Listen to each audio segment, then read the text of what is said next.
Gaston Bachelard, interrogé par Paul Chavas, c'était en 1959 sur les ondes de la radiodiffusion française. Monsieur Gaston Bachelard, voici peu de temps est sorti aux presses universitaires de France un nouveau livre de vous appelé La poétique de l'espace. Et il vient se mêler à cette double production que vous faites depuis de longues années, l'une orientée vers les sciences et la philosophie, un peu difficile à saisir pour le grand public, et l'autre partie de votre production est plutôt une sorte de métaphysique de l'imagination.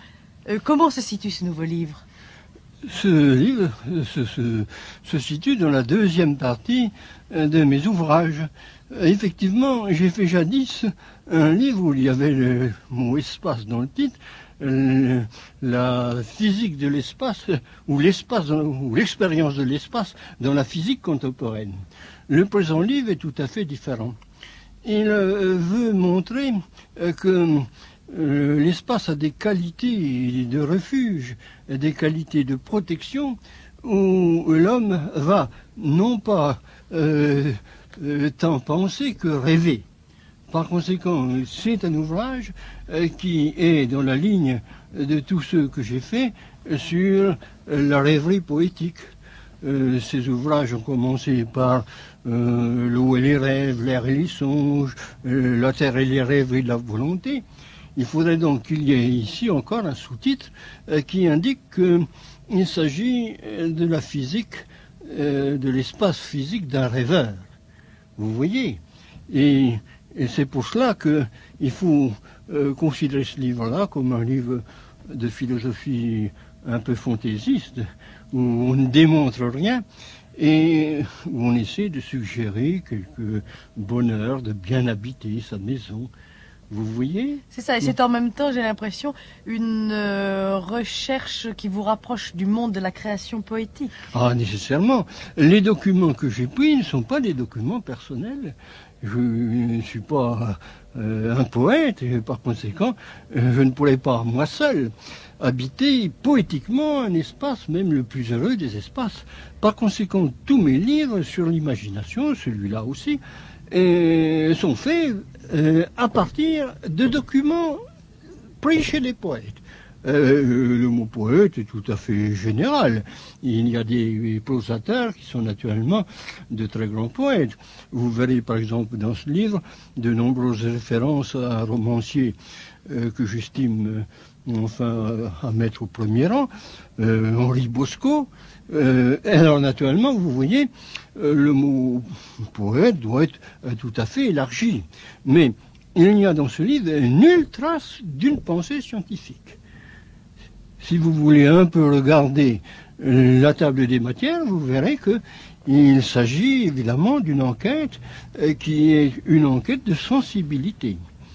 C'est ça, mais vous terminez par des chapitres qui sont des réflexions plus générales à partir de ces études. Plus philosophiques, mais il n'en est pas moins vrai que ces réflexions ne doivent rien à la géométrie. Comprenez-vous? J'ai fait naturellement des livres. J'ai fait un livre, par exemple, sur la valeur inductive de la relativité. Naturellement, j'ai appris les théories d'Einstein aussitôt que j'ai pu. J'ai fait des cours sur la relativité, mais ici, il n'en est pas du tout question, n'est-ce pas? Et c'est l'espace. Ce n'est même pas l'espace, si vous voulez, des grands philosophes, voilà, Malebranche qui nous parle d'espace intelligible, des infinis. Je ne vis pas dans l'infini, car dans l'infini, on n'est pas chez soi. J'ai fait, si vous voulez, mon enquête pour montrer que les espaces, enfin la poétique de l'espace, est une poétique de l'habitation heureuse. C'est un livre optimiste. Par exemple, je vois dans quelques-uns de vos titres, Maison Univers, le tiroir, coffres et armoires, nid, la coquille. Oui, mais vous lisez la table de matière à l'envers. Non, j'ai commencé par le commencement. J'ai commencé par montrer que la maison, la chambre, la maison c'est trop grand, c'est pas. La chambre était, si vous voulez, quasiment un corps, presque un corps maternel qui nous reçoit la nuit. Et alors, par conséquent, j'ai regardé, si vous voulez, enfin, la poésie du repos. En sous-titre, j'aurais dû mettre, n'est-ce pas, l'espace heureux, c'est l'espace où l'on se repose. Alors, c'est par la maison que j'ai commencé. Puis la maison, j'ai dit toutes ses puissances. Il y a des pages sur la cave et sur le grenier. J'ai montré que l'homme qui va au grenier est un homme plus solitaire. Un enfant va bouder dans le grenier. Hein? Vous n'avez jamais fait cela? Avez-vous eu un grenier dans votre vie? Bien sûr, heureusement. Bon, heureusement. Et les femmes ne vont pas à la cave de mon pays. Vous alliez à la moi cave? non. Eh bien voilà, par conséquent, vous voyez, voilà la maison qui est caractérisée d'une façon extrêmement sensible. Alors une fois que j'ai fait la maison, ça allait tout seul, qu'est-ce qu'il pouvait y avoir? Alors le nid, c'est une maison, évidemment, le nid. Bon, alors j'ai commencé par le nid. Pour le nid, chose curieuse, j'ai été tout de suite embarrassé. N'est-ce pas? Il y a des choses absolument ridicules. Les amoureux disent « nous serons heureux dans notre nid ». Ben non, vous ne voyez pas des amoureux heureux dans un nid. C'est stupide, n'est-ce pas? L'image est banale. Mais si vous regardez, vous aurez alors des poésies du nid, le nid vrai, le nid des oiseaux. Et alors j'ai eu beaucoup de peine à construire ce chapitre, parce que je me butais à des leitmotifs. Après, j'ai fait un chapitre qui m'a causé beaucoup de peine, qui m'a demandé beaucoup de lecture, c'est la coquille. La coquille, vous voyez, alors c'est un espace très défendu, mais c'est un espace alors de repos. Alors, là, encore, il n'y a pas une idée à moi. J'ai puisé toutes les images que j'organise dans les livres. Alors là, je suis un peu dévié des poètes.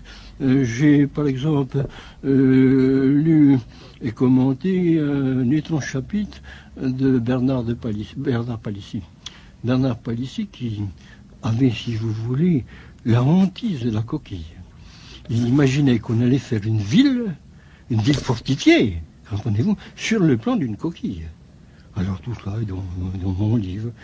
Et ensuite, je suis venu, si vous voulez, à des espaces plus petits, mais qui sont valorisés. Alors les armoires. Vous voyez qu'est-ce qu'il y a comme poésie d'armoire. Maintenant, évidemment, le mobilier américain qu'on nous présente ne correspond pas à cette poésie que je voudrais défendre. Une armoire, il faut qu'elle soit vieille, il faut qu'elle soit ancienne, il faut qu'elle soit en bois, en chêne, enfin, qu'elle ne soit pas d'hier. C'est ça, une part de mystère.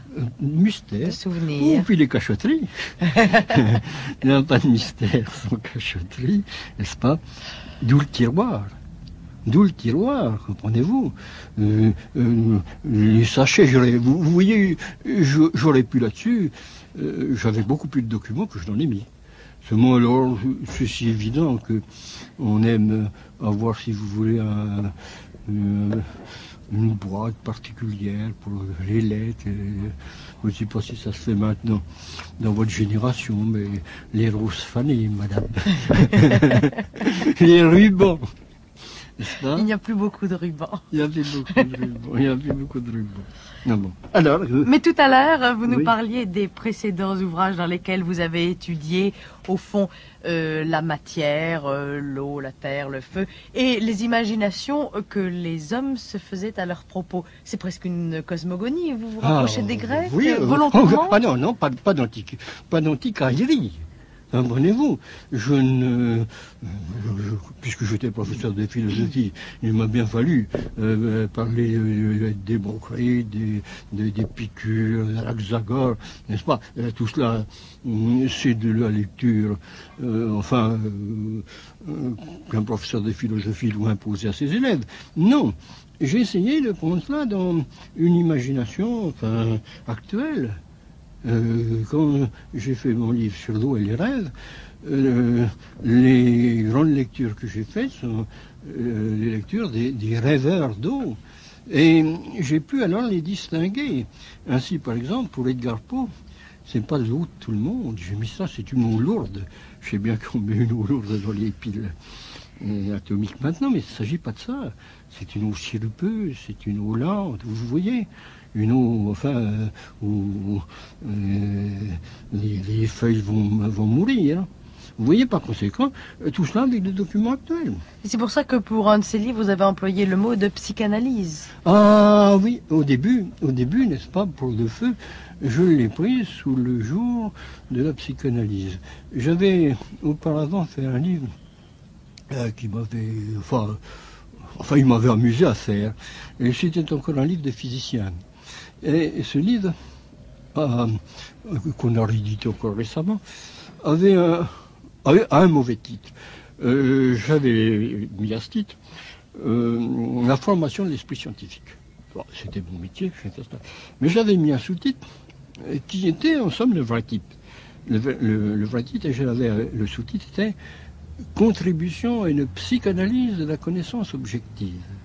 Dans ce livre, j'indiquais, comme j'étais professeur de physique et de chimie, tout ce qui empêchait un esprit, enfin, un jeune esprit, un enfant qui est dans les études, un homme qui est dans les études, d'entrer vraiment dans les problèmes physiques. Et alors, j'avais accumulé, en partant du XVIIIe siècle, des documents enfin, tout à fait amusants, pour lequel, par exemple, la chimie, c'est toujours la digestion. Comprenez-vous? Et la digestion, c'est toujours une chimie. Et il y avait aussi, naturellement, des histoires qui coefficientaient trop le feu, l'alcool. Et alors j'ai fait un chapitre, par exemple, j'ai mis un nom célèbre sous le nom de complexe d'Hoffmann, toutes les rêveries qu'on a fait sur enfin, le punch, le brûlot, n'est-ce pas? Autant de choses que vous ne connaissez plus maintenant, n'est-ce pas? Hein? N'est-ce pas? Oui, alors voilà, alors c'était donc une psychanalyse. Et le feu a été pris sous cette espèce de critique, de sorte que le livre sur le feu n'est pas aussi ample que les autres. Vous voyez? Mais nous disions tout à l'heure qu'il y avait au fond deux pôles à votre travail. D'une part, cette orientation vers la poétique dont nous venons de parler un peu maintenant, et d'autre part, les études plus scientifiques. Comment est-ce que vous pouvez expliquer cet équilibre entre les deux? Non, c'est un déséquilibre, c'est pas... Pourquoi voulez-vous qu'on soit équilibré, hein? Non, j'ai peut-être eu, évidemment, des occupations très différentes, mais je les ai fort bien séparées. Précisément, quand j'en fais peut-être encore un livre scientifique, il ne s'agit pas de rêver, il ne s'agit pas de faire de la poésie, il s'agit d'enseigner, et d'enseigner d'une manière ainsi dure, rationaliste. Il faut évidemment, quand on est dans un enseignement scientifique, qu'on ne laisse pas divaguer les esprits et qu'on les oblige, qu'on ait une certaine puissance de conviction qui est une conviction raisonnée. Bon, voilà une occupation. Maintenant, qu'est-ce que vous voulez?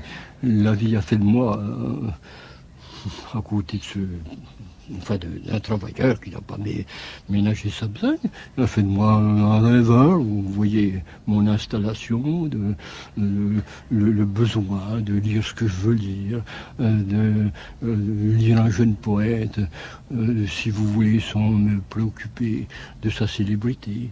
J'aime mieux quelquefois recevoir un beau petit livre d'un inconnu comme ça qui vient à moi sans célébrité. Alors là, je suis heureux de réfléchir, ou plutôt de rêver sur ce qu'il me propose. C'est tout. Justement, tout à l'heure, à propos de ce dernier livre, de la poétique de l'espace, vous disiez que c'est un livre qui exprime un bonheur. Ah oui, parce que... Est-ce que vous faites, je crois que vous le faites avec bonheur. On ne fait pas des livres avec bonheur, c'est toujours un peu difficile, n'est-ce pas, hein? Il y a toujours quelque chose qui ne marche pas dans un livre. Hein? Quand un livre marche trop bien, c'est qu'il est mauvais. Abonnez-vous. Et si vous êtes devant la nécessité de faire un ouvrage, bon, il y a des chapitres qui devraient mieux marcher. Oh non. Quand on écrit, il faut tout de même avoir un peu de courage. Ça va pas toujours tout seul. Vous voyez? Ben, vous le savez bien aussi, quoi. Hein? Monsieur le professeur, je vous remercie.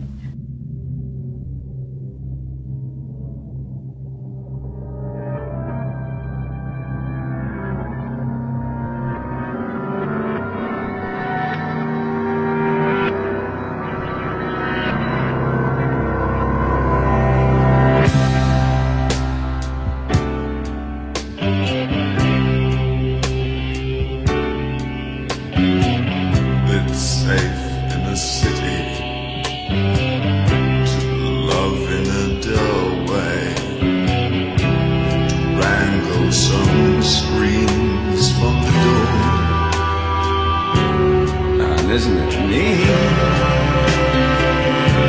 Putting pain in a stranger, like a portrait in flash, or trails on a leash. Will you see?